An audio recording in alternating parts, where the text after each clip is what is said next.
Hi everyone, welcome to my channel. This is Alphawisdom. I'm Mystic Cassandria. I'm a psychic, a palmist, a Reiki master, author, and musician. This is lesson 15 about the thumb, a continuation from lesson 14 in our series of lessons in how to read palms. The lessons are easy to understand and you will learn to read palms quickly. My website is alphawisdom.love. All contact information is listed below this video. So let's get started with lesson 15.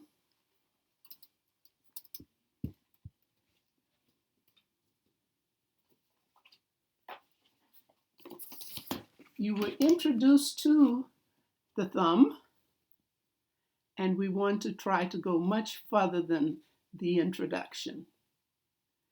All right. In the last lesson, just as a little review, we learned how the thumb is divided based on the joints of the thumb. Just like the fingers, there are 3 flanges, another name for sections, and I've separated it so you'll understand a little better. The red color shows you section 1, or flange in palmistry language. Flange, that's your will, your mental ability.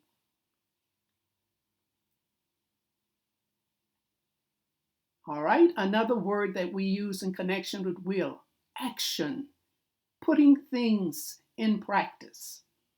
Okay, in the green is the logic, our mental, how we think. That would be flange 2. How we reason, our rationality, and actually how we comprehend the world, our surroundings. And the final one is love. That's the third one, the bottom one, or the fleshy part, the part we call the thumb ball. This represents love, and as you were told last time, the planetary name for love is Venus, goddess of love. This is how we express ourselves in love. It signifies vitality, energy, passion, as well as sexual drive. Okay? Now, take a look at the coloring there in red for the will. And then we look at the next part, that is logic. Now, if you look closely, you'll notice that the red section, the upper flange or upper section, seems to be a little longer. That's important. And compare that to the second flange or section, the logic, in green. That seems to be a little shorter. Why is that important? It simply means here's an individual that has ideas and he has more will. He's anxious to get going with them. This is the kind of individual that if he has an idea, he's going to do something about it, or she's going to do something about it. Put it into practice. Make it work. See it grow and see it develop. Now, all thumbs are not like that. How can you tell on yours? Just get a measuring tape or ruler and just measure those joints and see whether one is longer or shorter than the other one. And that will say something about you. Because studying the palm, studying the thumb, is like examining an individual's willpower. That's what we're doing. The control the person has over it, that would be your will to do something about your ideas, and overall circumstances. So just those little comments really says a lot about your thumb. Very important. Your will, the ability to take charge, do something about it. The ideas that come up mentally, and of course the love. Now sometimes one is shorter than the other, sometimes shorter than this, or it could be reverse.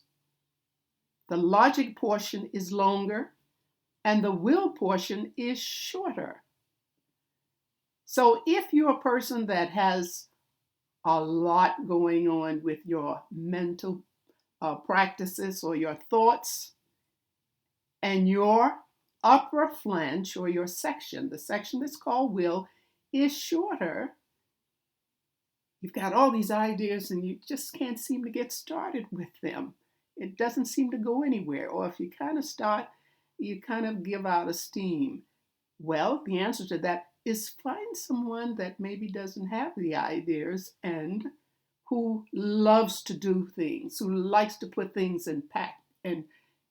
into practice. You'll find you've got a winner here. Sometimes it takes team effort. Okay. All right, let's go further. What else can we say about the thumb? The thumb can be flexible or it can be stiff. So let's look at an example of what we call a flexible, sometimes called floppy, sometimes called bendy thumb. Notice that the thumb has a curve. Look at that arrow, how it curves.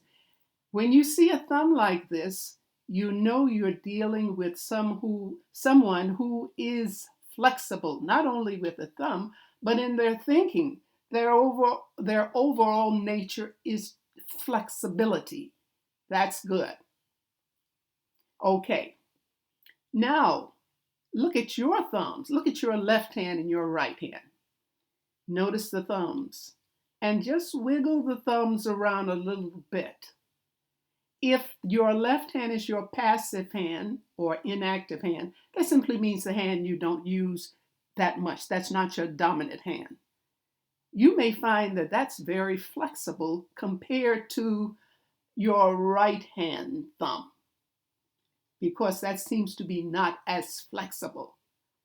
I like to say when you were younger, you were very flexible, and sometimes you were thought of as being a little naive or easy to take advantage of, that kind of thing. But as you learn it through experience in your years, you kind of cut that out. You find that the right hand's thumb is a little stiffer. And that also means when it's a little stiffer, you're a little stubborn too. Not a bad thing, a good thing. Okay, let's do one more. And this time we look at the stiff thumb. And with the stiff thumb, we see that it doesn't seem to want to bend. It's stiff. And these people are a little more fixed in their ideas. They're not that flexible, certainly with their thinking also. Okay? Now you may have a combination of both. So if you are finding you're stiff on the right hand thumb, wiggling it and see if you can bend that joint a little bit. Not a lot, but just a little bit. But it's always good to compare, because when we read palms, we want to see what's going on with both hands. Okay? Well, we're going to stop at this point and continue the next time in lesson 16 with the thumb. There's much more to say. I hope you are becoming more comfortable with your hands and you're making it a habit to look at your hands so you get to understand them. So when you look at someone else's hand, you know what you understand, because you have a comparison there.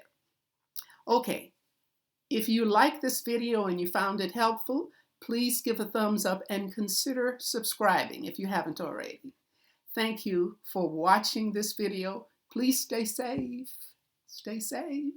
and bye till next time.